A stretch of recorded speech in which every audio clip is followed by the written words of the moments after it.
انسان اپنے آپ کو جادو سے کیسے بچا سکتا ہے؟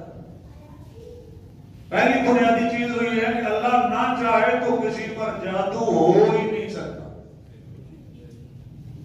یہ عقیدے کا مسئلہ. کئیوں کو نفسیاتی جادو ہوتے ہیں، کسی نے کر دیا ہے، کسی نے کر دیا ہے. کچھ بزنس مین بھی ہوتے ہیں جو کہتے ہیں کسی نے کچھ کیا ہوا ہے، کیا ہوا ہے.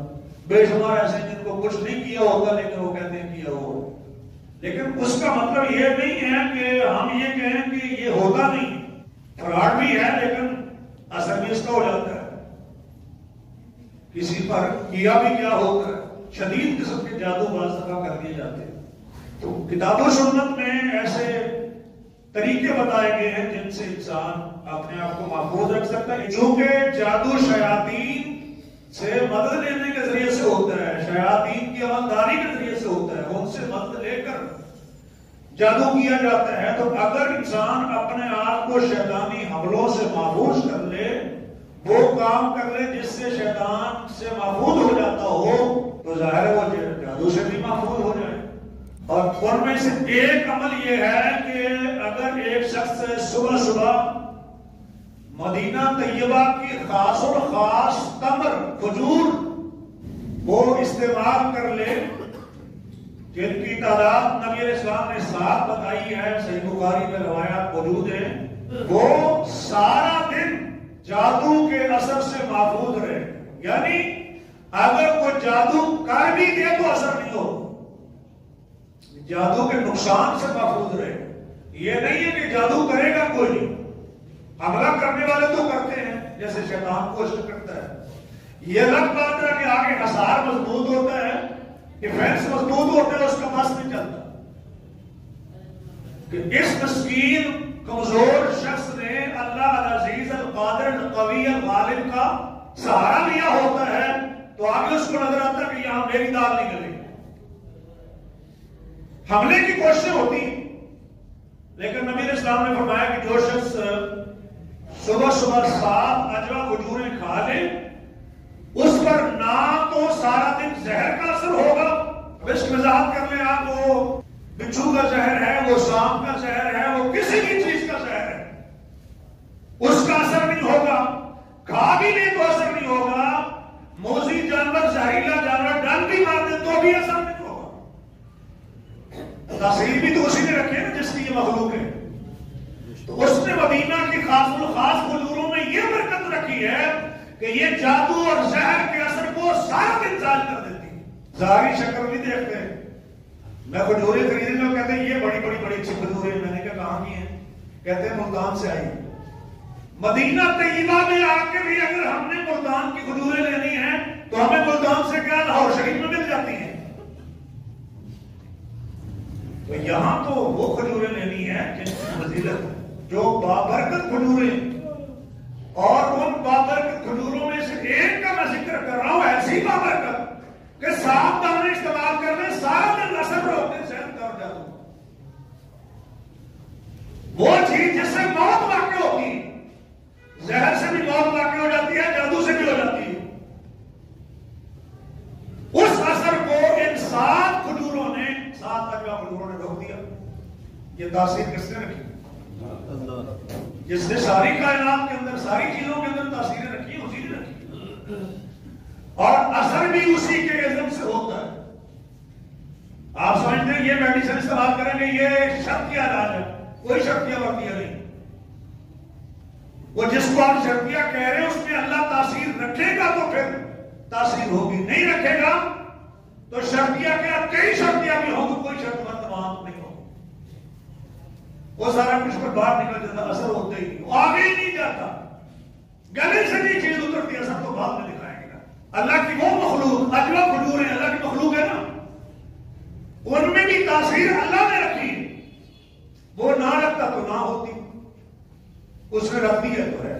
ایک تو یہ چیز ہوگی جادو سے بچاؤ کے لیے 7 کھجور ہے. کبھی ہوتا ہے کہ آدمی ڈر رہا ہوتا ہے یہ نہ ہو جائے وہ نہ ہو جائے، ہوتا ہے نا بعض دفعہ، ابھی کچھ نہ ہو جائے ابھی کچھ نہ ہو جائے. بہت سی بیماریاں آج کل اسی قسم کی ہیں، وہ اعصاب پر بھی سوار ہو جاتی ہیں. ایسی بیماریاں، ایسی چیزیں. تو جب ایک آپ نے کام کر لیا اس کے بعد بے فکر ہو جائے، ابھی فلانا کر دے، ابھی اس نے بلایا اپنا عمل بلایا، وہ کر رہے ہیں، وہ پڑھ رہے ہیں، وہ یہ کر رہے ہیں، وہ کر رہے ہیں، اس کے پاس موقع ہے، فلاں وہ کر دے گا، کر لے۔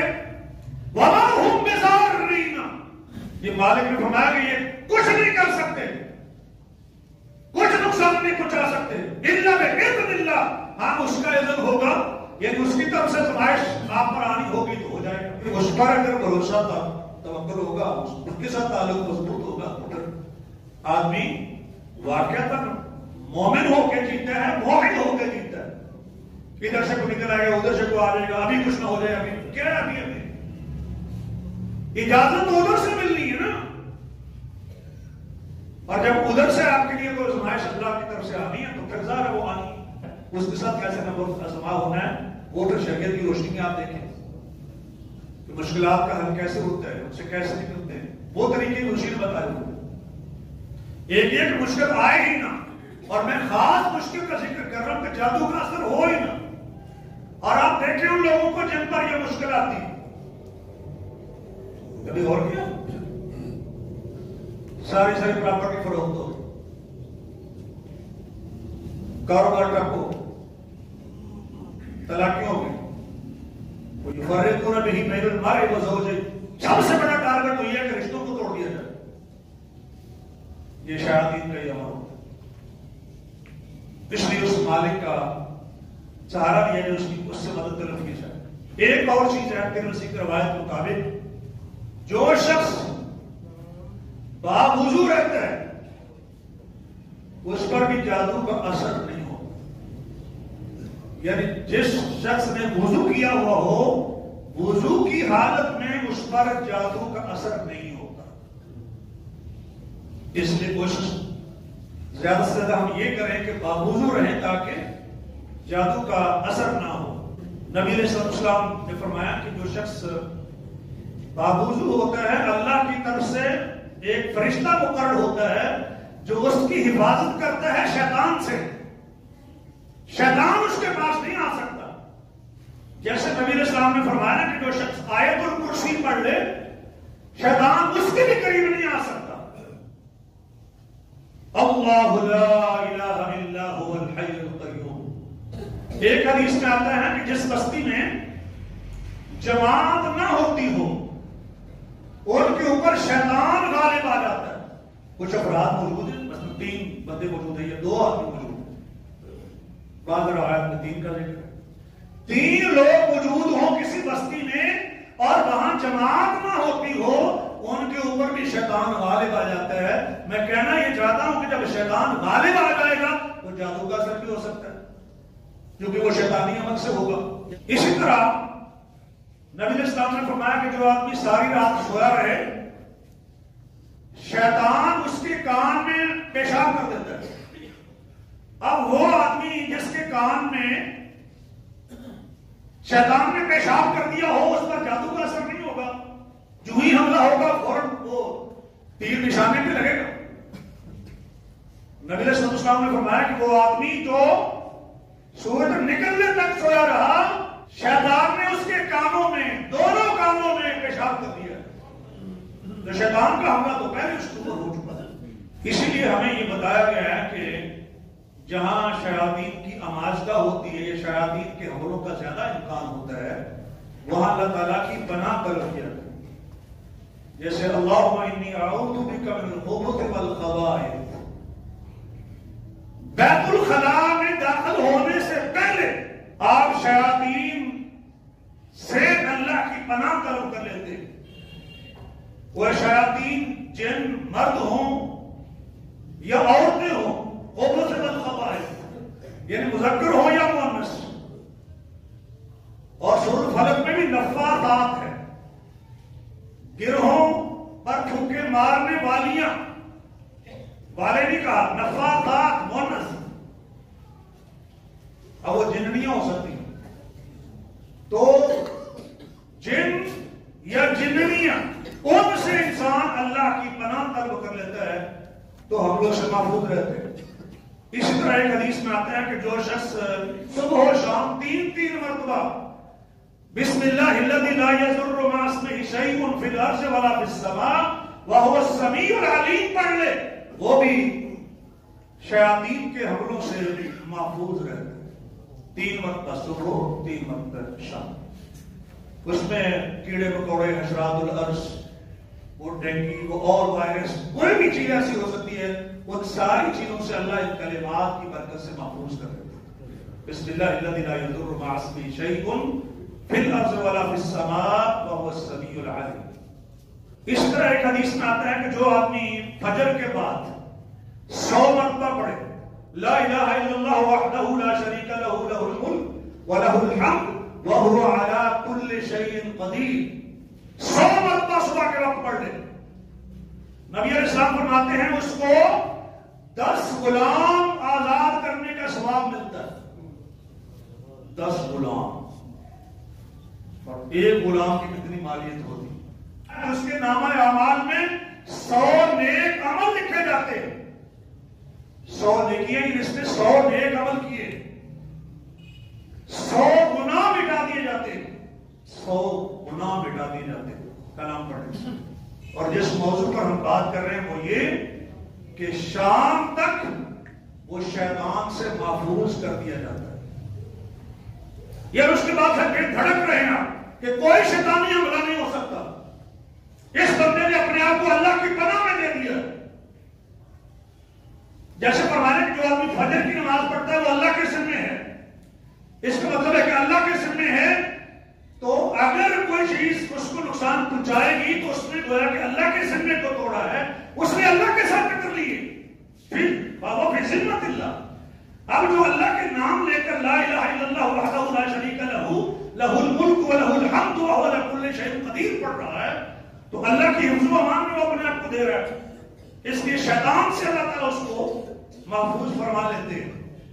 تو جب شیطان سے محفوظ کر دیا جائے گا تو اس کا مطلب یہ ہے کہ اس پر جادو کا اثر بھی نہیں ہو سکتا، جو ہمارا اس وقت کا موضوع ہے۔ اسی طرح نبی علیہ السلام نے فرمایا کہ جو شخص اپنے گھر سے نکلتے ہوئے پڑھے بسم اللہ توکلت علی اللہ لا حول ولا قوت الا باللہ، یہ آدمی جو گھر سے نکلتے ہوئے یہ کلام پڑھ لے اس پر شیطان غالب نہیں آ سکتا، وہ غلبہ شیطان سے محفوظ کر دیا جاتا ہے۔ جب اس پر شیطان غالب نہیں آ سکتا تو جادوگر نے شیطان کو اس کے اوپر غالب کر کے جادو کا اثر کرنا ہے، تو وہ غالب آ نہیں سکتا۔ اس لیے کہ آپ نے گھر سے نکلتے ہوئے بسم اللہ توکلت علی اللہ لا حول ولا قوت الا باللہ پڑھا ہوا محفوظ ہو جائیں گے۔ جو آدمی صبح و شام یہ کلام پڑھ لے اعوذ بکلمات اللہ التامات من شر ما خلق، ایک آدمی جہاں پر موجود ہے وہاں یہ کلام پڑھ لے کہ میں اللہ کے مکمل کلمات کی پناہ میں اپنے آپ کو دیتا ہوں ہر اس چیز کے شر سے جو اس نے پیدا کی، شرارتی ہوتی ہے مخلوقات سے۔ تو نبی علیہ السلام نے فرمایا جہاں بھی کوئی شخص یہ پڑھ لے وہاں وہ شیطان سے محفوظ کر دیا جاتا ہے۔ آپ کسی جگہ گئے جہاں آپ کو لگتا ہے کہ یہاں مثلا انڈیا کے ساتھ آپ کی جنگ ہو رہی ہے، آپ محاذ پہ موجود ہیں، کشمیر بارڈر پہ موجود ہیں، آپ اس کی آزاد کرنے کی بات کر رہے ہیں، فوجیں آمنے سامنے ہیں، تو آپ وہاں پڑھ لیں، یا آپ کسی ایسے جنگل میں گئے ہیں جہاں یہ کہ وہاں کو درندے کیڑے مکوڑے حملہ ور ہو سکتے ہیں، تو وہاں یہ کلام پڑھ لیں، تو جب تک آپ وہاں رہیں گے کوئی چیز آپ کو نقصان نہیں پہنچا سکتی۔ اعوذ بکلمات اللہ التامات من شر ما خلق۔ اسی طرح بعض روایت میں یہ بھی ہے اعوذ باللہ العظیم وبوجہہ الکریم وسلطانہ القدیر من الشیطان الرجیم۔ جو شخص یہ پڑھے اعوذ باللہ العظیم وبوجہہ الکریم وسلطانہ القدیر من الشیطان الرجیم، جو یہ کلام پڑھ لے شیطان کہتا ہے کہ یہ بچ گیا مجھ سے، یہ مجھ سے محفوظ کر دیا گیا۔ یہ خبر نبی علیہ السلام دے رہے ہیں، تو اس کا مطلب یہ ہے کہ یہ محفوظ کر دیا گیا۔ جو شخص ایک خاص موقع پر یہ کلام پڑھے بسم اللہ اللہم جنبنا الشیطان وَجَنِّبِ الشَّيْطَانَ مَا رَزَقْتَنَا. جو یہ پڑھ لے اللہ تعالیٰ اس کی اولاد کو شیاطین سے محفوظ رکھے. یہ خاص کر میں زوجن کے حوالے سے بات کر رہا ہوں، زیادہ تفصیل میں نہیں جا رہا. یعنی کن کن اوقات میں شیطان کا حملہ ہوتا ہے، کس کس وقت حملہ ہونے کا زیادہ خطرہ ہوتا ہے، کس کس حالت میں زیادہ خطرہ ہوتا ہے، کہاں کہاں انوالومنٹ زیادہ ہو سکتی ہے شیاطین کی، تو وہاں آپ اللہ کی پناہ طلب کریں. اللہ محفوظ رکھنے والا ہے، اختیار درست ہے. نبی علیہ السلام فرماتے ہیں جو شخص سورۃ البقرہ پڑھے، یہ بعض حدیث میں ہے جس گھر میں سورۃ البقرہ پڑھی جائے، یہ ایسی صورت ہے کہ لا تستطيعها البطلة، کہ جادوگر سورۃ البقرہ کا مقابلہ نہیں کر سکتے. اس کا مطلب یہ کہ ایک گھر میں سورۃ البقرہ پڑھی گئی ہے، کسی صاحب نے سورۃ البقرہ کی تلاوت کی ہے، اب جادوگر جو ہے وہ زور لگاتے ہیں. تو نبی علیہ السلام نے فرمایا کہ جادوگر سورۃ البقرہ کا مقابلہ نہیں کر سکتے. جب جادوگر مقابلہ نہیں کر سکتے ہیں تو جادو کا اثر بھی نہیں ہوگا. اسی طرح ایک حدیث میں آتا ہے لا تجعلوا بیوتکم مقابر، اپنے گھروں کو قبریں نہ بناؤ. ان الشیطان ينفر من البیت الذی تقرأ فیہ سورۃ البقرہ، کہ جس گھر میں سورۃ البقرہ پڑھی جائے اس گھر سے شیطان بھاگ جاتا ہے. اور بعض حدیث میں ہے یخرج منہ الشیطان، اس گھر سے شیطان نکل جاتا ہے، یعنی وہ بھی تو نکل جاتا ہے. اور ایک اور روایت لا يدخل الشیطان، جس گھر میں سورۃ البقرہ پڑھی گئی ہو اس گھر میں شیطان داخل ہی نہیں ہو سکتا. تو جس گھر میں شیطان داخل ہی نہیں ہو سکتا اس گھر میں شیطان کا یہ وار کیسے چل سکتا ہے کہ اس گھر پر کوئی جادو کر دے، اس گھر کے رشتوں کی بندش کر دے؟ جادو کے ذریعے سے نہیں کر سکتا. ایک اور روایت میں کہ جو آدمی 3 راتوں تک سورۃ البقرہ کی آخری 2 آیتیں تلاوت کر لے، پیغمبر علیہ السلام فرماتے ہیں کہ شیطان اس گھر کے قریب نہیں آ سکتا. اور میں آپ کو بتا رہا ہوں یہ بار بار یاد کروانے کے لیے کہ اگر شیطان قریب نہیں آ سکتا تو شیطانی کوئی بھی بات وہ جادو کے ذریعے سے ہو کسی اور ذریعے سے ہو وہ کامیاب نہیں ہو سکتا. نبی علیہ السلام فرماتے ہیں کہ آسمان و زمین کو پیدا کرنے سے 2000 سال پہلے اللہ نے یہ تحریر لکھی اور اس تحریر میں یہ آیتیں بھی موجود تھیں. آمن الرسول بما انزل الیہ من ربہ والمؤمنون. نبی علیہ السلام فرماتے ہیں رات کے وقت میں جو آدمی سورۃ البقرہ کی یہ 2 آیتیں پڑھ لے کا فتح ہو وہ اس کے لیے کافی ہو جاتی ہے. یعنی ہر چیز سے، شیاطین کے حملوں سے، خوف، ڈر، ڈراؤنے خواب آتے ہیں، بعض آدمی ڈر جاتا ہے اور اس طرح کی بچے ڈر جاتے ہیں. تو فرمایا کا فتح ہو، جو شخص بھی سورۃ البقرہ کی آخری 2 آیتیں پڑھ لے کا فتح ہو اس کے لیے کافی ہو جاتی ہے.